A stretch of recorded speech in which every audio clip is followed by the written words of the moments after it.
The Graviton Strength Chamber didn't feel like a training hall.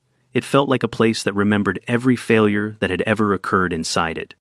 The walls were dented in shapes no one could identify.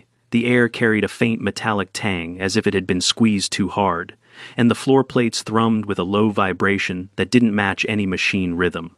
It sounded more like a warning. Every cadet entering the room instinctively adjusted their posture, the same way creatures stand taller when they sense a predator nearby. Nothing in the chamber was alive, but it gave the unsettling impression that it was waiting to see who would break first. The instructor keyed in the activation sequence, and columns of mass blocks rose from recessed wells in the floor, glowing faintly from internal stabilization fields. These were not ordinary weights. They were forged from ultra-dense alloys meant for mech calibration, each block heavy enough to fracture armor if dropped. The alien cadets lined up, their expressions a mixture of determination and silent regret. A Threxian rolled his shoulders, exoskeletal plates clicking in place. A Virelian rubbed his temples to stimulate his telekinetic nodes. The Solarian twins argued quietly about grip angles, their voices clicking like ceramic shards. "Same rule as always," the instructor announced. "Lift what you can. We record your limit. No posturing, no theatrics, just your maximum." The walls flickered with the silhouettes of past record holders, Threxians mostly, the occasional Luroven. Not a single human. There were too few of them at the academy to fill even a single row in the archives. Those who did show up usually kept their heads down and tried to avoid becoming examples. The test began. The Threxian stepped forward first. He stood tall, even by his species standards. Heavily plated joints and muscle bands under armor made him look like a walking engine block. He chose a grav block weighing just under 700 kilograms and positioned himself with careful precision. Bent knees, wide stance, elbows locked. The platform recognized him, dimmed the stabilization field slightly, and beeped as his grasp settled. He grunted, low and guttural, pulling with segmented strength. The block rose just enough to register the load, then dropped with a hiss of discharged tension. The Threxian stepped back, chest heaving, sweat dripping under his hardened chin. Threxian limit recorded, 708 kilograms. Applause rippled through the cadets. The Threxian nodded, one hand on his lower back, and limped to the rest station. Next came a Solarian, tall, agile, with 4 arms that moved independently. She approached with the confidence of someone who had already visualized her victory. She lifted a 620-kilogram block using all 4 limbs in a synchronized grip. The block lifted briefly, but then her lower right wrist slipped, the angle tilted, and a sharp pop echoed across the chamber. She dropped the weight with a yelp, clutching her arm. The instructor stepped in immediately. "Disengage. Confirm injury." A med drone zoomed in and scanned. "Partial radial dislocation. No fracture. Recommend sling immobilization for 48 hours. The Solarian clenched her teeth. "I thought I had it." "You didn't need to win," the instructor said. "You only needed to know your limit." The Virelian followed. Unlike the others, it didn't use physical strength. Its body was slender, almost fragile, adapted for low-gravity environments. It sat cross-legged in front of a levitating block and focused. Its skin flushed darker violet as it projected a narrow telekinetic field around the object. The block twitched, floated, and hovered for 6 seconds before blood streamed from the Virelian's nose. "Abort," the instructor said again. The block dropped. The Virelian collapsed to one side, hands trembling. 2 drones moved to stabilize it. "Microvascular breach detected," one said. "Cerebral perfusion abnormal. Recommend immediate cranial rest and neural flush therapy." The instructor's face remained unreadable. Virelian limit recorded, 491 kilograms, mental strain detected. The test continued. Some cadets impressed. Most failed quietly, a few injured themselves, even after being warned. When it was finally over, the room felt heavier than the blocks. Then the human arrived. He walked in without rush or worry, carrying nothing but a half-finished bottle of water and the relaxed posture of someone who had wandered in by accident. His eyes drifted across the near-crushed walls, the flickering stabilization fields, the sweat-beaded aliens. None of it seemed to surprise him. If anything, he looked mildly curious, as though the room's dangerous reputation was news he was willing to consider, but not yet convinced by. He wore the standard cadet uniform with sleeves rolled up, one forearm still faintly bruised from last week's reflex training. No armor, no special padding. Just a bandage on his right hand and a pale scar that ran diagonally across his collarbone. The instructor gestured to the platform. "You're last. Step up when ready." The human, whose record listed him as Staff Cadet Daniel Hayes, nodded. He took 2 steps forward, then stopped. He looked over the array of mass blocks, then at the aliens recovering on stretchers or sipping electrolyte fluids. He furrowed his brow. He pointed toward the equipment and asked, with a tone of genuine confusion, "Before I start, do you mean their limit or mine?" The room fell silent. The Solarian twins stopped their whispering. The Varelian opened one eye. The instructor frowned. "What exactly are you asking?" Hayes shrugged. "Just need to know which limit you want measured. You said, lift what you can. But do you mean as in, what I can carry? Or what they could carry if they were me?" The instructor blinked slowly. "Your own limit?" Hayes nodded, relieved. "Good. I was worried I'd hurt the comparison." There were no smiles, no laughter. The cadets were watching him differently now. The instructor tapped his console. Load Threxian maximum. The 708-kilogram block rose and stabilized on the platform. It still bore the faint indentation from the Threxian's earlier grip. Hayes stepped forward, exhaled gently through his nose, and gripped the sides of the block.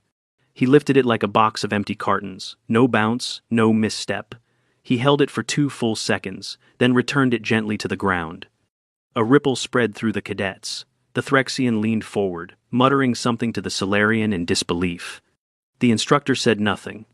He tapped again. Solarian maximum. A 620-kilogram dual-axle block appeared. Hayes raised one eyebrow. "One hand, okay?" "Go ahead," the instructor said slowly. Hayes reached, rotated his shoulder, and lifted it cleanly with one arm, palm up, then spun it once for good measure before lowering it again. A few cadets took an involuntary step back. "Varelian limit," the instructor said, not blinking. The 491-kilogram block hovered into place. Hayes cracked his neck, tilted his head, and lifted it overhead with both arms. Then he rotated his torso slowly, turning in place while holding the block like it was a stretching pole. "That enough rotation?" The instructor stared at the tablet in his hands. The biometric data showed stable oxygen saturation, no strain spikes, core temperature normal, no visible muscular tremors. A biomech couldn't have delivered a cleaner lift. Whispers spread across the floor. A Threxian muttered something about human musculature being denser than recorded. A Varelian whispered about outdated gravity adaptation models. Someone near the back asked if he was cyber-augmented. The instructor's voice dropped a note. "Increase gravity. Double it." The room groaned. Floor plates sank with a dull boom. Some cadets staggered. A Solarian dropped to a knee and held onto the railing. The Varelian tried to stand, then decided to sit again. Hayes straightened. "Oh, that feels right. Earth standard now?" The instructor's head tilted. "You've been operating under lower gravity this entire semester?"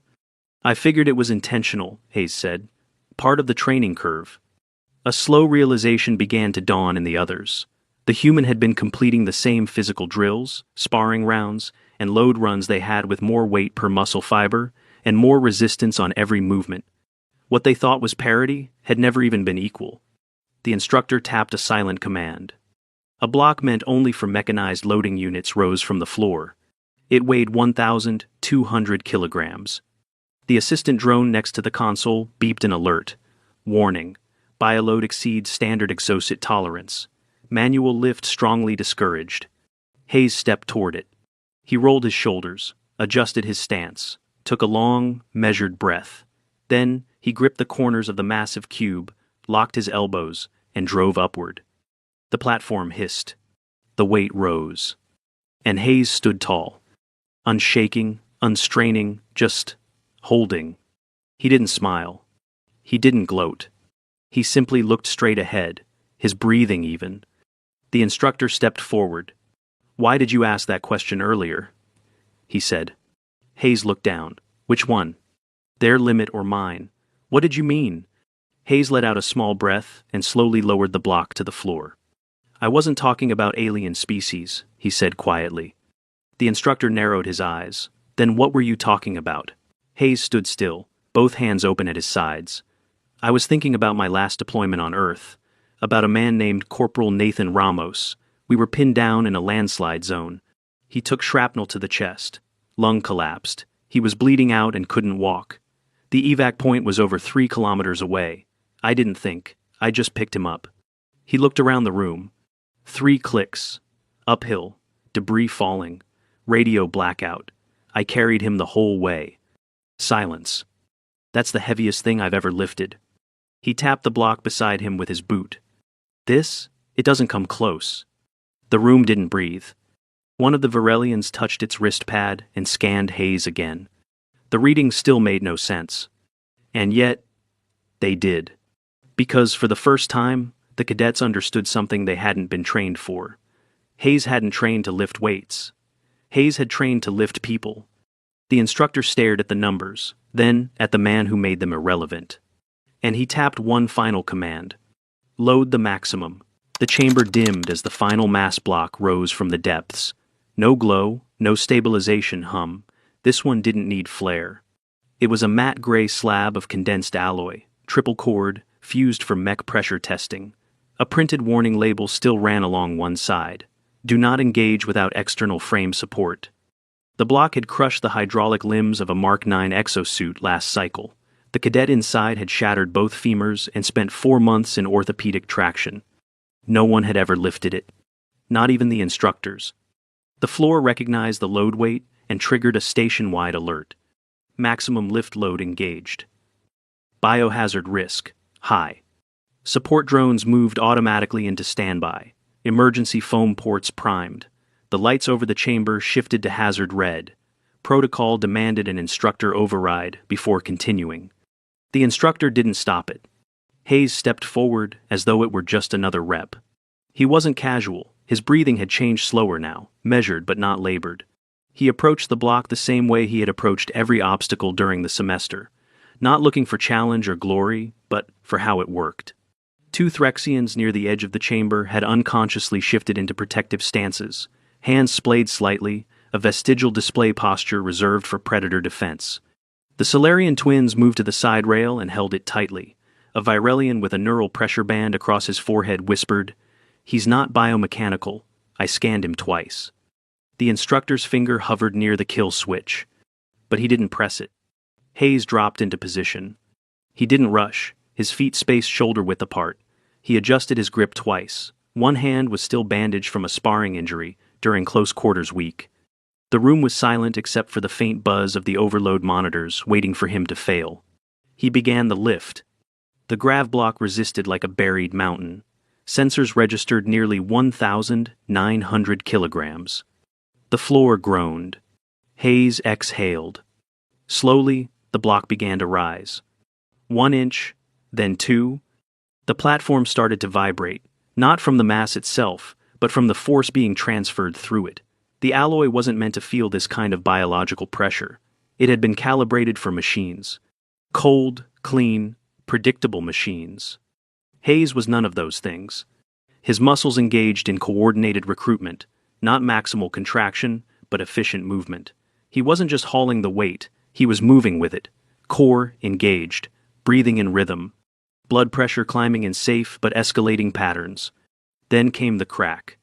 The backplate of the lift platform split diagonally, right beneath his heels. The chamber gasped. Even the instructor flinched. Hayes held the block. Upright. Steady. The platform buckled further. A stabilization beam snapped from its magnetic anchor with a sound like metal screaming. Still, Hayes stood. A warning beacon flashed at the top of the chamber.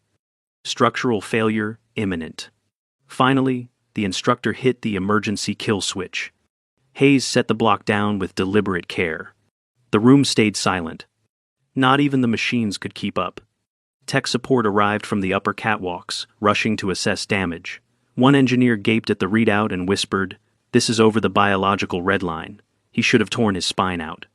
But he hadn't. Hayes walked backward off the platform and rolled out his shoulders. His breathing was elevated but under control. No facial cyanosis, no muscular tremors. Heart rate in the mid-130 seconds. That was conditioning, not luck.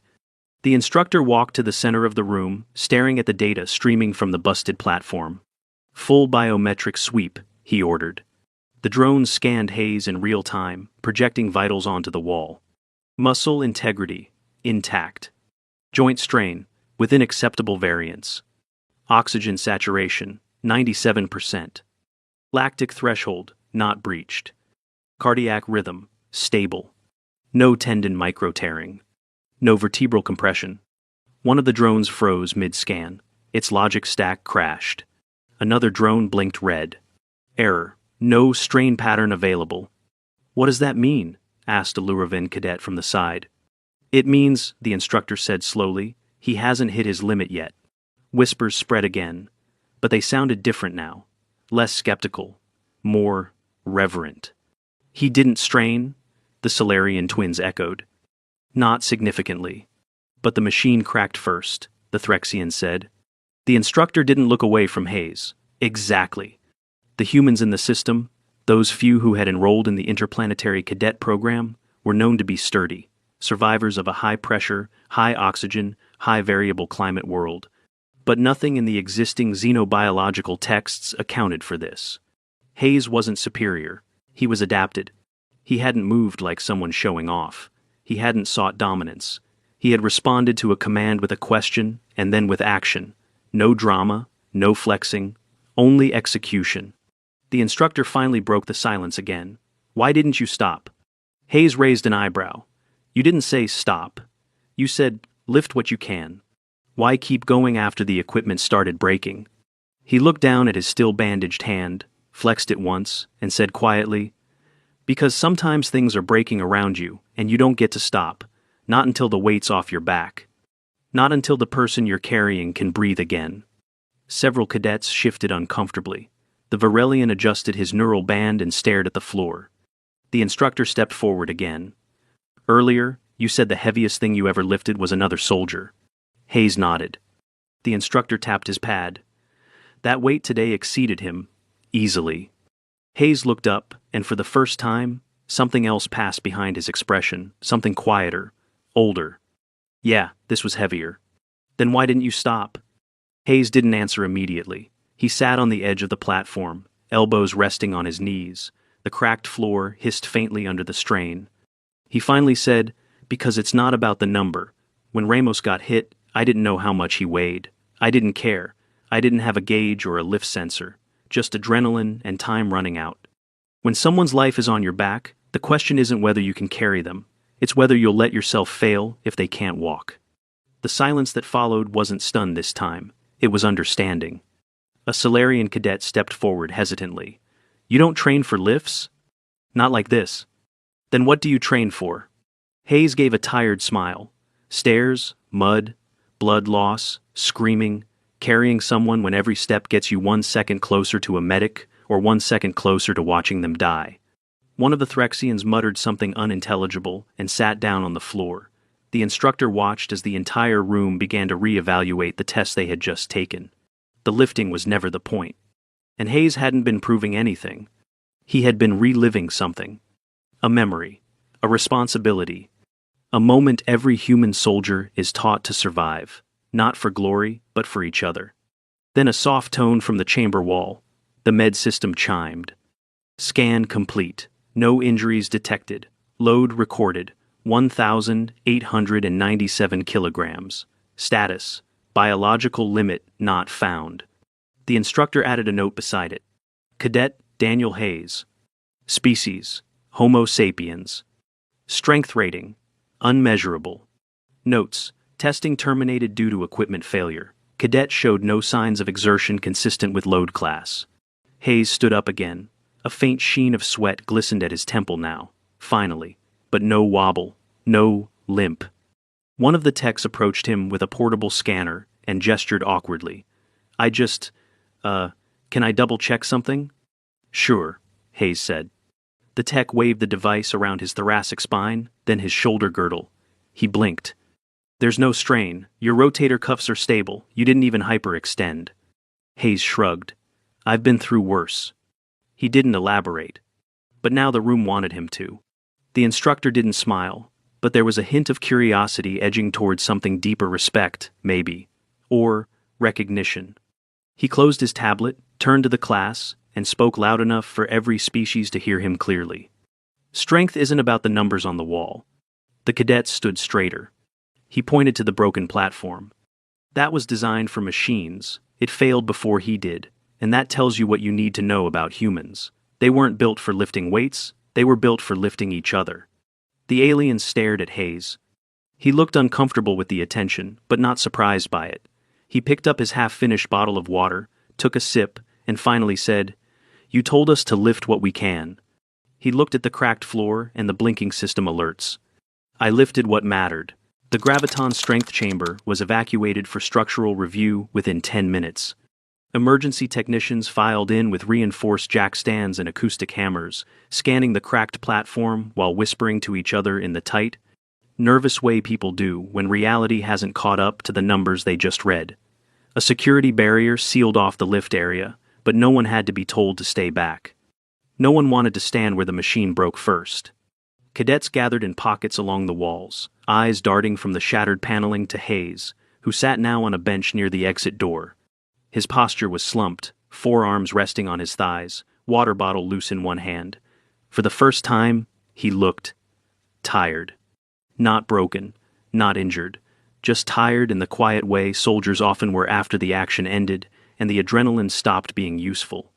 A Virelian med specialist arrived from the infirmary wing, her multiple sensor lenses dilating as she moved toward him.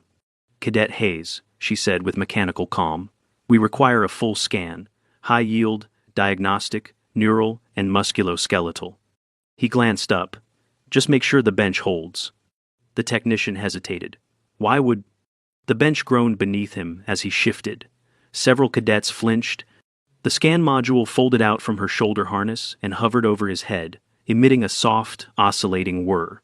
Scanning beams passed over him, standard routine after high-load trauma exposure. Except this time, the machine beeped mid-process. Then again. Then froze. The scan display began to flicker, jumping through spectrographic ranges it wasn't programmed to use. "System error," the tech said, confused. "Attempting reset." She tried again. "Signal return inconsistent. Muscular strain levels, not found. Neural conductivity within high training tolerance. No inflammation markers. No acute stress indicators. Manual override required." "What's wrong with it?" a Threxian cadet asked. The medtech frowned. "It can't find what it's designed to detect." He didn't strain himself. "Not even micro tears?" asked one of the Solarian twins. The scanner buzzed again. "No, none detected." One of the observing instructors stepped closer, arms crossed. "That model's military grade. We use it for battlefield triage." "It's not broken," she said. "It's just confused." Hayes exhaled through his nose and leaned back. "You know it's weird when even the machine thinks you're lying." That got a few nervous chuckles. Nervous because the facts didn't align. "May I check your wrists?" the medtech asked. "Sure." She slid a probe under his sleeve and examined the tendons, flexing the joint lightly. No damage. Not even soft tissue bruising. This was bandaged before the lift? "Yeah, got it from a fall drill last week." "What about your back?" Hayes unzipped the upper part of his uniform and turned, letting her scan his spinal line. She paused. "You've had compression fractures." "Old ones." She tapped the data panel again. 2 thoracic vertebrae, healed naturally. "They said I didn't need surgery if I stayed mobile. That was 3 years ago." She nodded slowly. "You've got the spinal alignment of a war veteran twice your age." A Solarian murmured behind her. "What kind of environment do humans train in?" Hayes reached for his shirt and zipped it back up. The kind that doesn't ask for permission first. The chamber's overhead lights flickered as diagnostics continued in the background. The emergency lift area had been quarantined. 3 engineers argued quietly over whose fault it was that a human cadet had exceeded the red line load protocol. But Hayes was no longer looking at the broken machine. He was watching the other cadets. They weren't gawking now. Not really. They were calculating, wondering, comparing data that didn't fit in their current frame of understanding. A Virelian with soft gray skin and faint glow lines around its temples walked forward. "You said you carried your squad mate," it began, "through hostile terrain?" Hayes nodded. "Why didn't you leave him when your lungs were failing?" "Because he was still breathing." But the probability of survival doesn't matter. But if both of you died, then we died together. The Varelian blinked, struggling to process the reasoning. You risked your own survival for a reduced chance of his. Hayes sat forward. Yeah, and if it had been me on the ground, Ramos would have done the same. You are trained to value group survival over individual? No, we're trained to value each other. That's not the same thing. The Varelian didn't respond. Neither did anyone else. An instructor finally broke the silence, stepping forward with an updated scan tablet in his hands. Hayes. Sir? You've broken every comparative metric for strength among first-cycle cadets. The only reason the system didn't mark it as impossible is because we saw it happen with our own eyes. But I want to be very clear here. Hayes stood. Understood. This isn't just a display of force, it's something else. You didn't perform like an enhanced athlete. You performed like a trauma patient in an emergency response loop. Hayes tilted his head. Is that a problem? The instructor paused. No, but it makes us think about what this chamber is really designed to measure. Behind them, engineers sealed the broken floor plate under a polyalloy sheath. 2 drones lowered into diagnostic hibernation. The emergency siren light finally clicked off with a hollow clack. Until now, the instructor continued, we assumed limits were biological, that every species had a ceiling. But I think we've been asking the wrong question. He looked directly at Hayes. You weren't built to lift loads, you were built to not leave them behind. That's what this test measured. A few cadets nodded slowly. The instructor turned to the rest of the group. We talk about combat readiness, reaction speed, kinetic power. But none of that prepares you to carry someone through fire when you're out of meds in time. Humans train that by default. Because for them, it's not a scenario, it's history. Hayes didn't speak. The Varelian finally stepped forward again. But if you had failed to lift him, what would have happened? I would have crawled until I couldn't, and then dragged him until something stopped us. Even if it broke you? Hayes looked down at his hand, flexed it once. Especially if it did. And that was the moment the alien cadets stopped comparing his strength to their own. They began comparing their philosophies. Because it wasn't that Hayes was stronger. It was that he was willing in a way that was structurally foreign to them. A Solarian stepped forward and asked, with something that almost sounded like humility, would you teach us that? Hayes blinked. What? That mindset, that principle. It's not a lesson, it's a decision. The Threxian tilted its head. But how do you train for it? You don't. You just decide, and then when the moment comes, you don't quit. Not for pain, not for weight, not even for fear. The instructor recorded everything silently.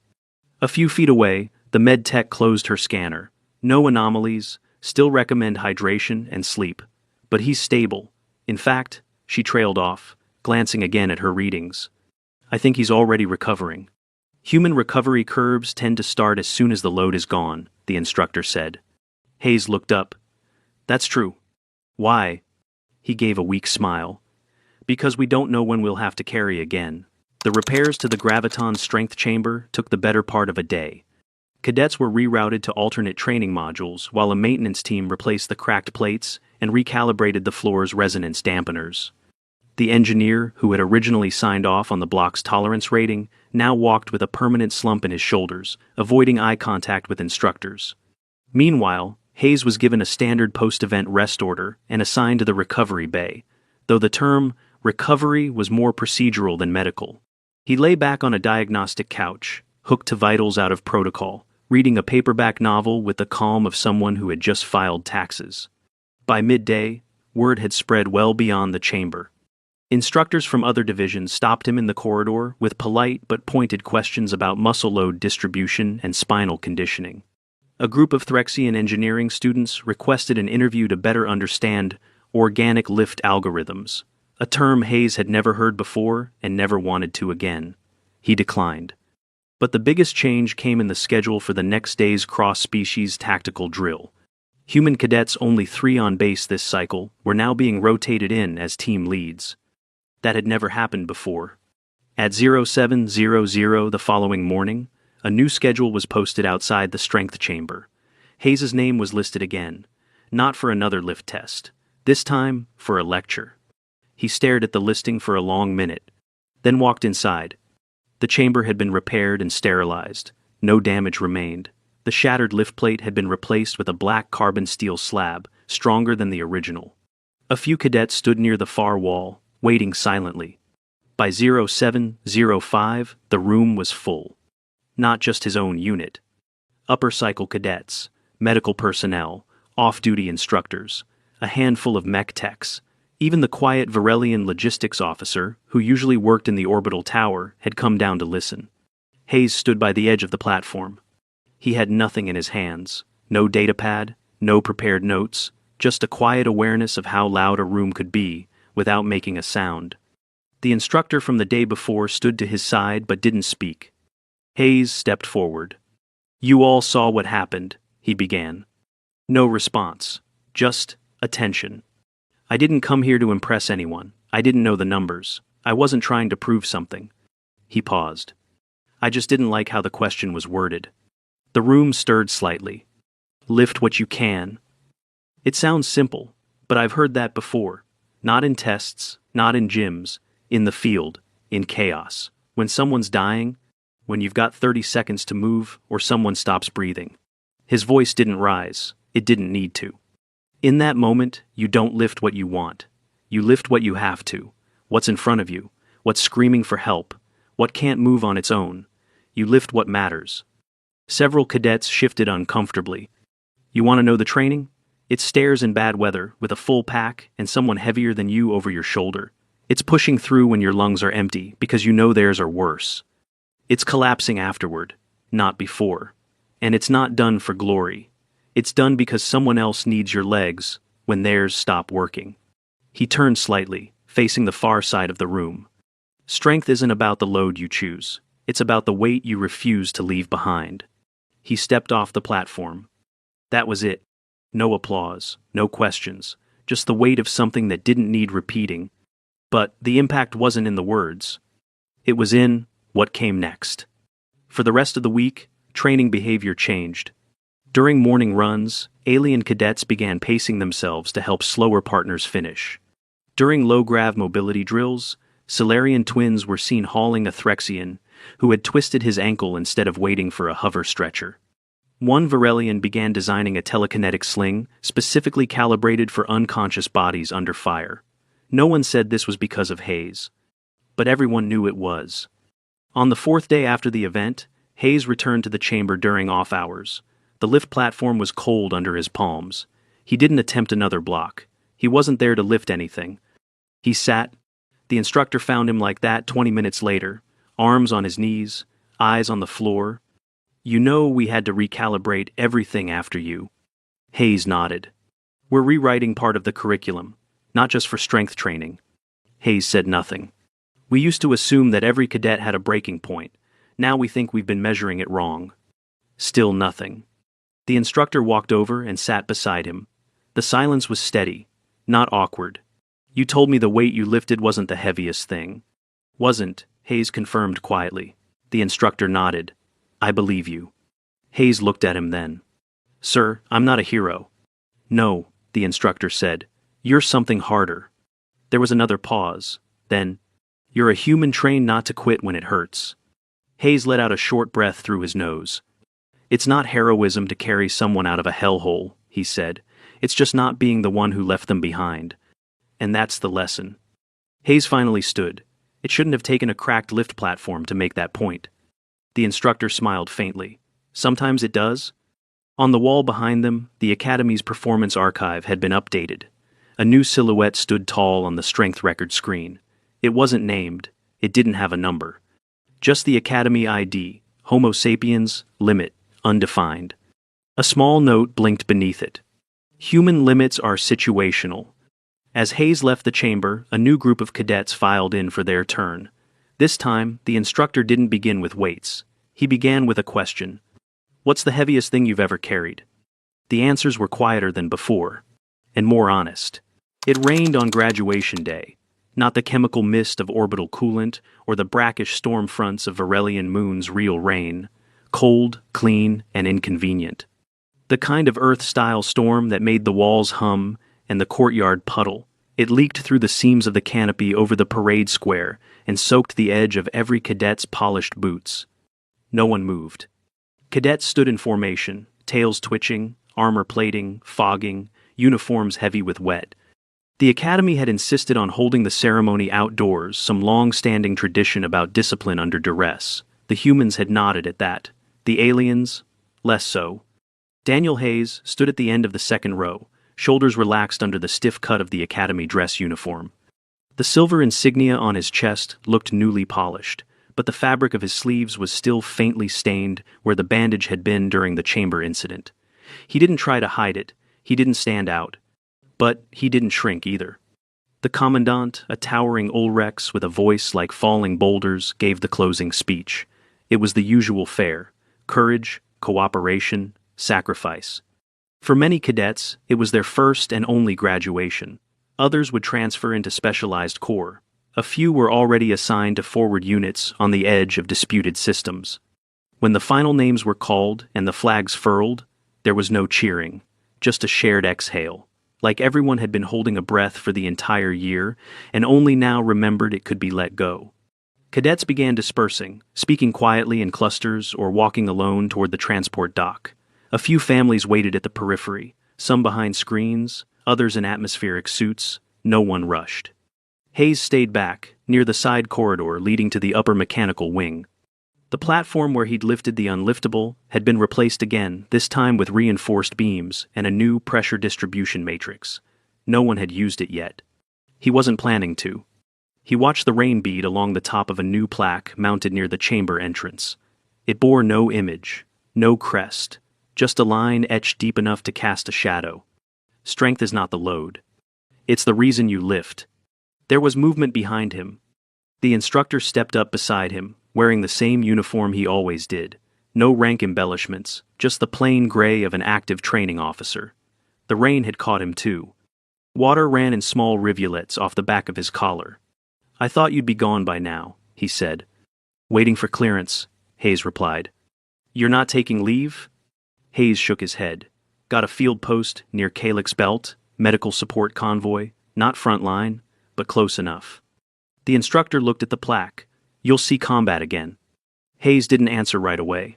"I don't think we ever stop seeing it." They stood in silence for a moment. Then the instructor asked, "Do you think any of this changed them?" Hayes glanced toward the cadets dispersing in the distance. The Threxian, who used to race him in morning runs, was now walking in step with a Solarian, carrying both packs like it was second nature. One of the Varelians paused to help an Andarine adjust a load harness. The culture had shifted, subtly, permanently. "Yeah," Hayes said. "I think it did." The instructor exhaled slowly. "We used to teach that strength was a statistic, that it was something you trained into a chart." "I know," Hayes said. "You taught me that my first week. You taught us something back." Hayes didn't turn toward him, but his voice was quieter now. "I never wanted to be the lesson." "You weren't." The instructor looked at him then. Really looked. "You were the reminder." They stood in the doorway of the chamber until the last of the cadets cleared the square and the rain began to taper. The clouds remained, low and bruised, but the water no longer fell in sheets. Just a steady rhythm, like breath. "You know," the instructor said, "we've rewritten the evaluation protocols." Hayes raised an eyebrow. "No more static lift tests," the instructor continued. "No more weight charts. It's all scenario-based now. Carriage under stress, movement with burden, shared load operations." Hayes gave a faint nod. "Good. And we added one more line to the core competencies." He pulled a folded slip of paper from his coat and handed it over. Hayes unfolded it. "Final addendum. Interspecies survival standard. Candidate must demonstrate capacity to be carried, and willingness to carry others." Hayes folded it again and tucked it into his pocket. "Took you long enough?" The instructor smiled. "We had to measure it first." Hayes glanced once more at the plaque. Then he stepped out into the rain. No ceremony, no music, no applause. Just the quiet departure of someone who had already done what needed to be done and didn't wait for someone else to give it meaning. He walked toward the dock. His bag was light, his shoulders were not. Behind him, the chamber dimmed as it entered standby. The new sensor array blinked once, recalibrated, and saved a baseline. It would wait for the next cadet. It would wait for the one who understood. You lift what you can. And what you can is whatever needs lifting.